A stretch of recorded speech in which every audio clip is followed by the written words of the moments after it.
Hi hello, ഇപ്പോൾ ചെമ്പനീർ പൂവിൻ്റെ എല്ലാ പ്രിയപ്പെട്ട പ്രേക്ഷകർക്കും മെട്രോ സ്റ്റാറിലേക്ക് സ്വാഗതം. അങ്ങനെ നമ്മുടെ ചെമ്പനീർ പൂവിൽ രേവതിയും സച്ചിയും ഒന്നിച്ചിരിക്കുകയാണ്. ആ ഒരു സന്തോഷമാണ് അച്ഛമ്മയുടെയും രവീന്ദ്രൻ്റെയും മനസ്സിൽ. എന്നാൽ ഈ ഒരു കാര്യങ്ങൾ തിരിച്ചറിഞ്ഞ ചന്ദ്രമതി ഇനി പുതിയൊരു നീക്കങ്ങളുമായിട്ട് മുന്നോട്ട് വരുവാണ്. എന്തൊക്കെ സംഭവിക്കുമെന്ന് നമുക്ക് നോക്കാം. അതിനു മുൻപ് ആദ്യമായിട്ടാണ് ഈ ചാനൽ കാണുന്നതെങ്കിൽ തീർച്ചയായിട്ടും സബ്സ്ക്രൈബ് ചെയ്യുക. അപ്പോൾ ഞങ്ങളുടെ പുതിയ സീരിയൽ വീഡിയോസ് എല്ലാം നിങ്ങൾക്ക് ലഭിക്കുന്നതായിരിക്കും.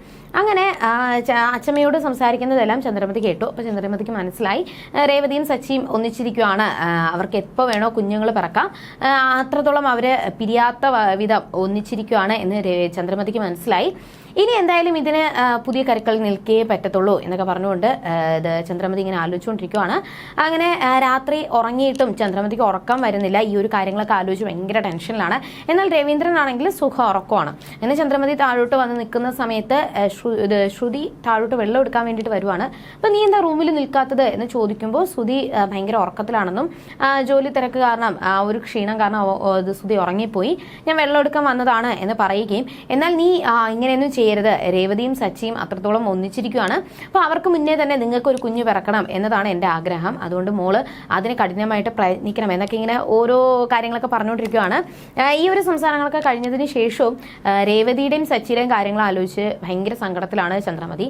അങ്ങനെ നേരെ ഭാമയെ വിളിച്ചു, കാര്യങ്ങൾ പറഞ്ഞു. എന്നിട്ട് ഭാമയോട് ഇതിനൊരു വഴി കണ്ടുപിടിക്കാനായിട്ട് പറയുകയാണ്. അവരെ തമ്മിൽ വീണ്ടും പിരിക്കണം, അവർ തമ്മിൽ അകന്ന് നിൽക്കണം, അതിന് വേണ്ടിയിട്ട് എന്ത് ചെയ്യാനായിട്ട് സാധിക്കുമെന്ന് ഭാമയോട് ചോദിക്കുകയും അവസാനം ഭാമ പറഞ്ഞത്, നീ ഒരു കാര്യം ചെയ്യ്, ആടിമാസമല്ലേ ഇപ്പോ, അതുകൊണ്ട് തന്നെ പെൺകുട്ടിയുടെ വീട്ടിലല്ലേ നവദമ്പതി നിൽക്കേണ്ടത്, അതുകൊണ്ട് രേവതി വിളിച്ചുകൊണ്ട് വരാനായിട്ട് ഇവിടെ ലക്ഷ്മി വിളിച്ച് പറയാനായിട്ട് ഭാമ പറയുകയും, എന്നാൽ ആദ്യം താൻ അങ്ങനെ വരണ്ട, അങ്ങനെയൊന്നും ചടങ്ങ് വേണ്ട എന്ന് പറഞ്ഞിരുന്നു, അപ്പോൾ പിന്നെ എങ്ങനെ വരാനാണ്, അത് കുഴപ്പമില്ല, നീ അതൊന്നും കാര്യമാക്കേണ്ട ആവശ്യമില്ല, നീ വിളിച്ച് പറ എന്ന് പറഞ്ഞുകൊണ്ട് നേരെ ചന്ദ്രമതി നമ്മുടെ ലക്ഷ്മിയെ വിളിച്ചു.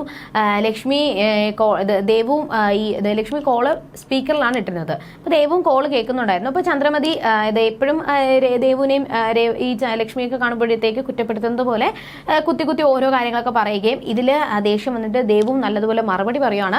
അവസാനം ആടിമാസം വന്നിരിക്കുകയാണ്, അതുകൊണ്ട് തന്നെ രേവതിയെ വിളിച്ചുകൊണ്ട് പോകാനായിട്ട് നിങ്ങൾ നാളെ തന്നെ ഇവിടെ എത്തണം, നാളെ രാവിലെ തന്നെ ഇവിടെ എത്തിയിരിക്കണം എന്ന് പറഞ്ഞ് കോള് വെക്കുവാണ്. അങ്ങനെ രാവിലെ വീണ്ടും ഒരു നിമിഷം പോലും രേവതിയും സച്ചിയും ഒന്നിച്ച് നിൽക്കാൻ പാടില്ല എന്ന് മനസ്സിലാക്കിക്കൊണ്ട് രാവിലെ അടുക്കളയിൽ ചെന്നപ്പോൾ രേവതി എല്ലാ ജോലികളും ഒതുക്കി വെച്ചിരിക്കുകയാണ്.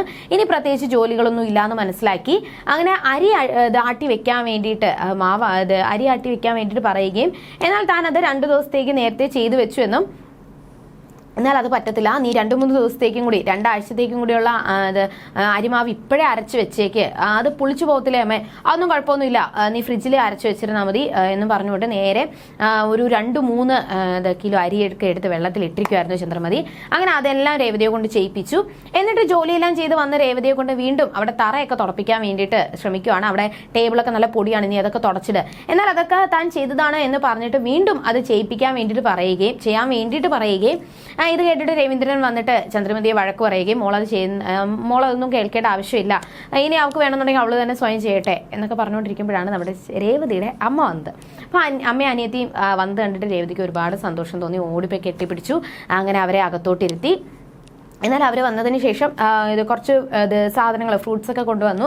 അത് ചന്ദ്രമതിയുടെ കയ്യിൽ കവറോട് കൊണ്ടു കൊടുക്കുകയും അത് ഉടനെ തന്നെ ചന്ദ്രമതി താഴെയിട്ട് അപമര്യാദയായിട്ട് പെരുമാറുകയാണ് ചെയ്തത്.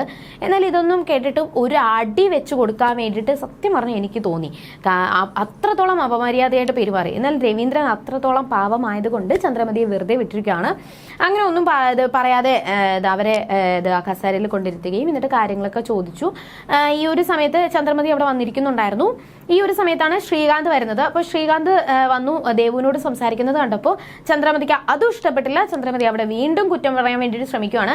നീ എന്തിനാ അവളുടെ അടുത്ത് എപ്പോഴും പോയി സംസാരിക്കുന്നത്, അല്ലെങ്കിൽ നിങ്ങൾ എന്തിനാ എപ്പോഴും സംസാരിക്കുന്നത്, വളച്ചെടുക്കാൻ വേണ്ടി നോക്കുവാണെന്നൊക്കെ പറഞ്ഞിട്ട് എപ്പോഴും കുറ്റപ്പെടുത്താൻ വേണ്ടിയിട്ട് ശ്രമിക്കുകയാണ്. ഈ ഒരു സംസാരങ്ങളൊക്കെ നിൽക്കുന്ന സമയത്താണ് രവീന്ദ്രൻ ചോദിക്കുന്നത്, നിങ്ങൾ എന്താ ഇത്ര മുന്നറിയിപ്പില്ലാതെ പെട്ടെന്ന് വന്നത് എന്നൊക്കെ രേവതി ചോദിക്കുമ്പോഴാണ് പറഞ്ഞത്, ആടിമാസം അല്ലേ, അതുകൊണ്ട് രേവതിയെ കൊണ്ടുപോകാൻ വേണ്ടിയിട്ടാണ് വന്നത്. എന്നാൽ ഈ ഒരു കാര്യം കേട്ടപ്പോൾ രവീന്ദ്രൻ ഉടനെ തന്നെ പറഞ്ഞു, അതെന്തിനാ, അത് ആദ്യമേ ചന്ദ്ര പറഞ്ഞതല്ലേ അങ്ങനെ കൊണ്ടുപോകാണ്ടാന്ന്, പിന്നെ എന്തിനാ ഇപ്പോൾ വിളിക്കാൻ വേണ്ടി വന്നത്, അത് ആ ഒരു വിശ്വാസമൊന്നും വേണ്ട, അതൊന്നും നോക്കേണ്ട ആവശ്യമില്ല എന്ന് രവീന്ദ്രൻ പറയുകയും, എന്നാൽ താൻ ആദ്യം ചന്ദ്രമതി അങ്ങനെ പറഞ്ഞിരുന്നു.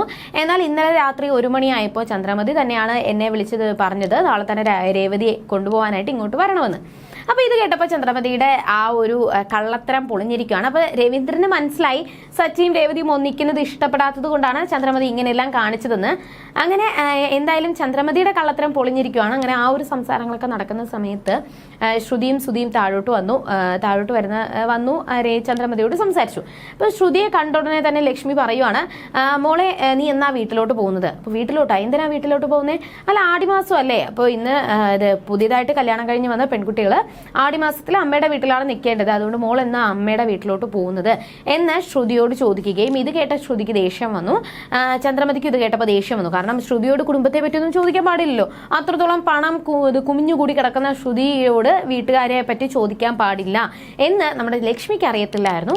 ഇനി അതിന്റെ പേരിൽ എന്തൊക്കെയായിരിക്കും പ്രശ്നങ്ങൾ നടക്കാൻ പോകുന്നത്? എന്തായാലും ചന്ദ്രമതിയുടെ ചില സമയത്തെ പെരുമാറ്റവും സ്വഭാവവും ഒക്കെ കാണുമ്പോൾ എനിക്ക് ഒരു അടി കൊടുക്കാൻ വേണ്ടിയിട്ട് നല്ല ദേഷ്യം വരും. പക്ഷേ ആ ഒരു അടി കിട്ടിക്കഴിഞ്ഞാൽ ചന്ദ്രമതി പഠിക്കും. എന്നാൽ അതൊന്നും നമ്മുടെ രവീന്ദ്രൻ ചെയ്തില്ല. കാരണം രവീന്ദ്രൻ ഭയങ്കര പാവമാണ്. സ്ത്രീകളെ ദേഹത്ത് ഉപദ്രവിക്കാൻ പാടില്ല എന്ന് വിശ്വസിക്കുന്ന ആളാണ് നമ്മൾ രവീന്ദ്രൻ. അതുകൊണ്ട് തന്നെ രവീന്ദ്രൻ ഒതുങ്ങി പോവുകയാണ്. പക്ഷെ ഈ ഒരു കാര്യങ്ങളൊക്കെ കണ്ടിട്ട് നമ്മുടെ സച്ചി ഉണ്ടായിരുന്നുവെങ്കിൽ ചന്ദ്രമതിയെ പൊളിച്ചടിക്കാൻ നമ്മൾ സച്ചി. എന്നാൽ സച്ചി അവിടെ ഇല്ലാതായിപ്പോയി. എങ്കിലും ഇനി എന്തൊക്കെയായിരിക്കും ഇതിന്റെ മുന്നോടിയായിട്ട് സംഭവിക്കാൻ പോകുന്നത്? എന്തായാലും രേവതി പോകുമ്പോൾ ഇനി സച്ചിയുടെ ജീവിതം എങ്ങനെയായിരിക്കും ആകാൻ പോകുന്നത്? സച്ചിക്ക് ഒരുപാട് സങ്കടം തോന്നുമോ? അതോ രേവതി പിരിയാതിരിക്കാനായിട്ട് പറ്റുമോ? അതുമാത്രമല്ല, രേവതി പോയി കഴിഞ്ഞ് കഴിഞ്ഞാൽ ചന്ദ്രമതി വിചാരിക്കുന്നത് സച്ചിയും രേവതിയും വീണ്ടും ഒന്നിക്കത്തില്ല, അവരുടെ സ്നേഹമെല്ലാം മായും എന്നൊക്കെയാണ് ചന്ദ്രമതി വിചാരിച്ചിരിക്കുന്നത്. എന്നാൽ ഈ സ്നേഹം അങ്ങനെയൊന്നും മായാൻ പോകുന്നില്ല എന്ന് ഇനി ചന്ദ്രമതി പഠിക്കാൻ പോകുന്നതേ ഉള്ളൂ. ഇനി എന്തൊക്കെ സംഭവിക്കുമെന്ന് നമുക്ക് വരുന്ന ആളുകളിൽ കണ്ടറിയാൻ. അതുവരെയും ബൈ.